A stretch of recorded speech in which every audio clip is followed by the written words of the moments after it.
and welcome. I'm Steve Clemons, editor-at-large of The Hill. Thanks for joining us for our conversations today, and they're going to be big ones. The Future of Defense Summit, where we'll be exploring how the national security landscape is evolving, both here at home and abroad. Today, we'll be discussing everything from policy to technology, and we've got a spectacular lineup of speakers joining me today.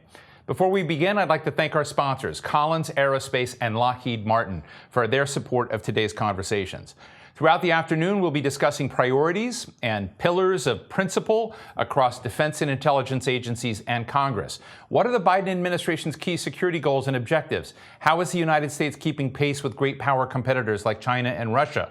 And what technologies are national security communities deploying across physical and digital realms to secure Americans? We're going to be putting all this stuff together and these questions and many more in front of our fantastic speakers. But first, a few housekeeping notes. You can tweet us at The Hill Events, using the hashtag The Hill Defense. That should be easy, The Hill Defense. We're broadcasting live, and we'll be taking your questions throughout the program. And with any live stream, if it goes down, just push refresh. They tell me it will be perfect. I don't believe them, but good luck with that.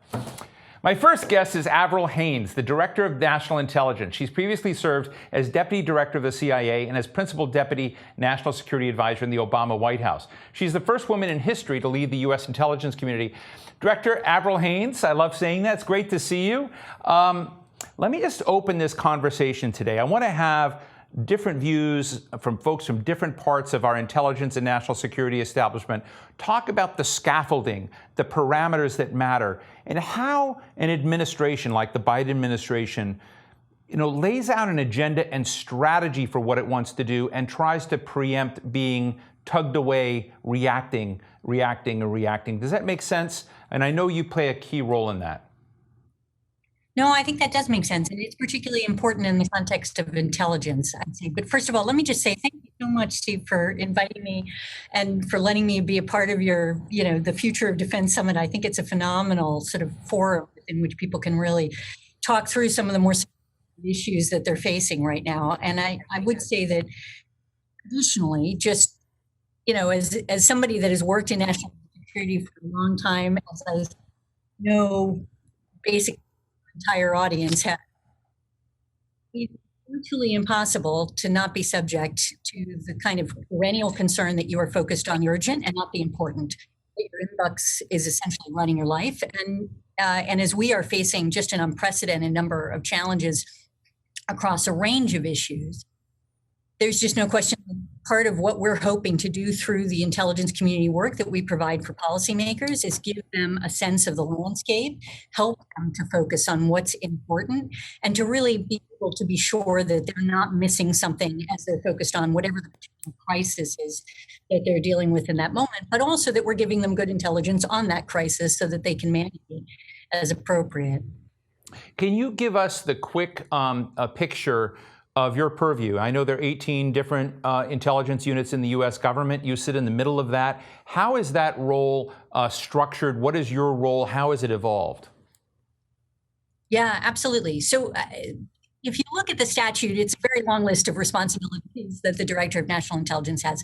But I really think of it as sort of being primarily focused on four. One is you are the principal intelligence advisor to the president and his senior advisors and to the military advisors in that context.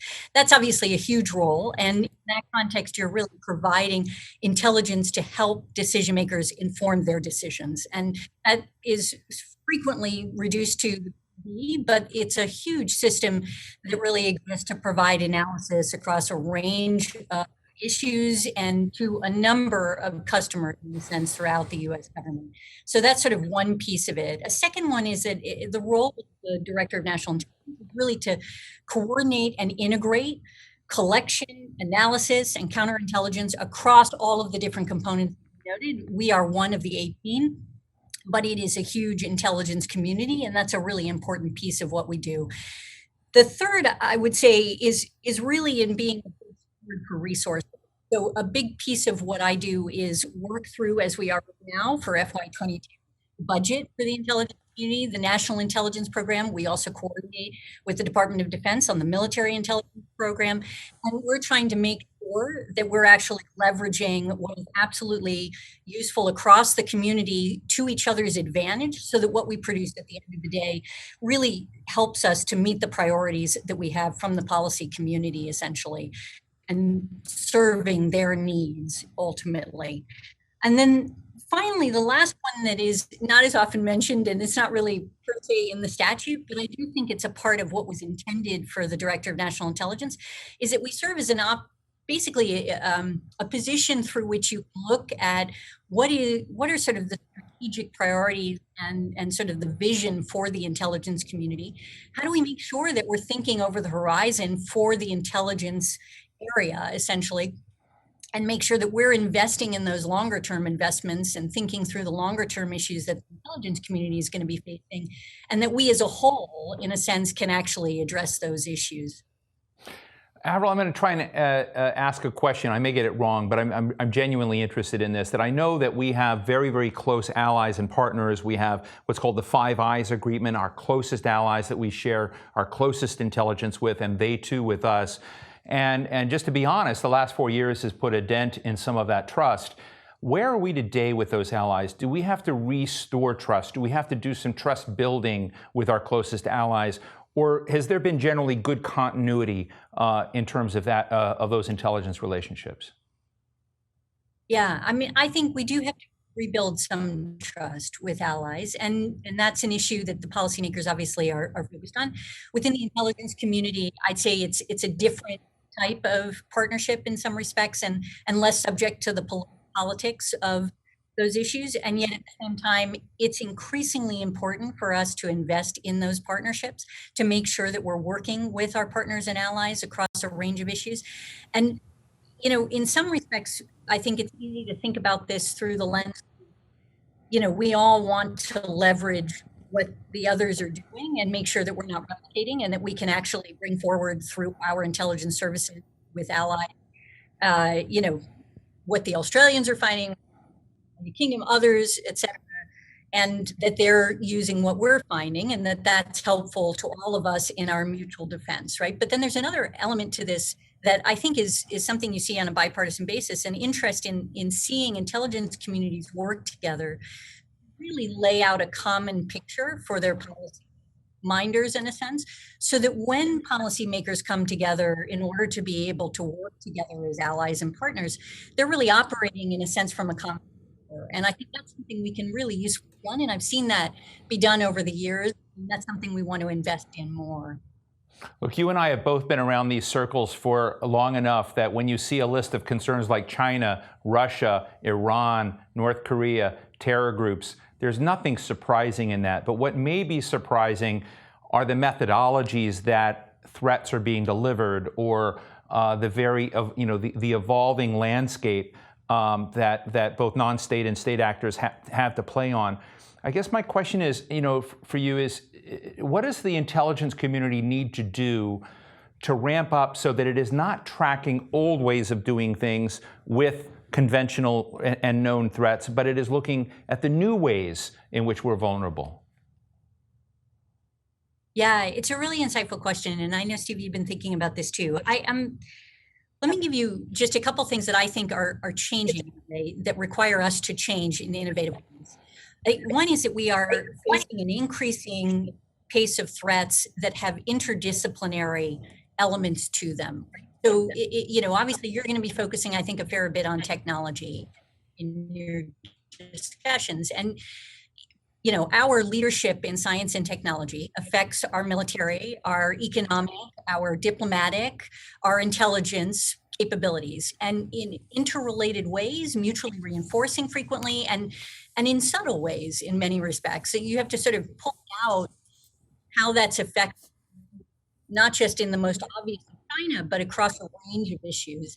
And so that's a place where we have to get better at integrating the different disciplines that we're needing in our intelligence work, essentially, across our analysis, and make sure that it gets reflected for policymakers where it needs to be. A second part of this is that increasingly no one agency or department or component, for that matter, can really do anything on its own without requiring an integrated approach from, right? So as we are trying to promote integrated strategies or responses or all of those things, we need each other, and we're not always well set up to integrate across agencies and departments in an effective way. And that's something that we need to be more innovative with respect to. And that's I think, another piece of the puzzle in trying to make sure that we're actually prepared for the future most effectively. I think another piece of this is that we really increasingly need to both understand, to work with, and to mobilize, in effect, non-state actors. And I think that might be the most challenging for us right now in just making sure that we are prepared as a government. The president, for example, has an intense focus on partnerships, not just partnerships with states, which obviously is a big part, allies and partners and so on, but also partnerships with private sector, with civil society, with, engaging across a range of partners, essentially, non-governmental organizations, et cetera. And in the intelligence, I see that as increasing importance similarly, right? Like, so we have to work with the private sector. We have to understand what major non-state actors are doing. They are increasingly important to the geopolitical landscape. And we need to be able to deepen our, frankly, work with them in order to address major threats like cyber or, technology issues that we're talking about. Much of the innovation comes from the private sector, and we need to understand that and be able to, in a sense, harness it in our work. So I think there's a lot to be done. You have some remarkable speakers. I've seen the list, including obviously former Secretary Hagel will be with you. And I know there are a lot of people who are going to help you understand, different aspects of learn from them. Avril, I have to ask you, some people, when I talk to them about, the intelligence briefings with President Trump would, say probably at best that he was occasionally curious. Is President Biden occasionally curious, or deeply curious? I would say deeply curious, without question. It's really remarkable how much a consumer he is. He just has a ravenous appetite for intelligence, and we're very grateful for that. Let me ask you one last question, Avril. Since really the days of the Soviet Union in the early 1980s, when Bill Casey was the head of the CIA, academics, those in journalism, others have been concerned about the growth of official secrecy. And even during the last administration, documents that had been declassified were reclassified.